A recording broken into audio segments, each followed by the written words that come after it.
अस्सलाम वालेकुम, welcome to my YouTube channel English study material. जी व्यूवर्स, आज हम यूज़ ऑफ देयर के बारे में रीड करेंगे।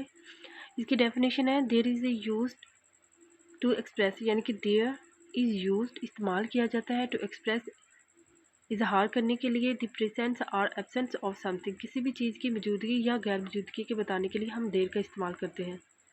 For example, number 1, there are 9 students in the classroom. Number 2, there is no water in the glass.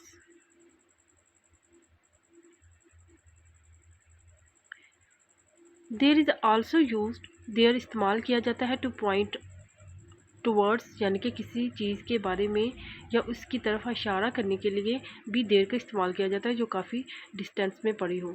जैसे कि there is also used to point towards a thing at a distance. For example, number 1, Salman is sitting there.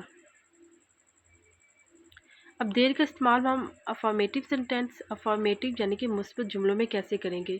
In this sentence we use there at the start of a sentence, यानी कि एक sentence के, एक जुमले के शुरू में हम देर का इस्तेमाल करेंगे। And put full stop at the end of the sentence, और जुमले के आखिर पर फुल स्टॉप का इस्तेमाल किया जाएगा।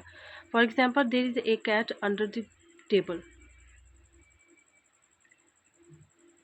Number 2, there are 5 books in the bag. सवालिया जुमलों में देयर से पहले हेल्पिंग वर्ब का इस्तेमाल किया जाएगा। जैसे कि नंबर 3 में है is there is sparrow in the nest, last पे question mark. Number 4, there is no milk in the glass. Negative sentence में हम देयर और उसके बाद हेल्पिंग वर्ब के बाद नो का इस्तेमाल करेंगे।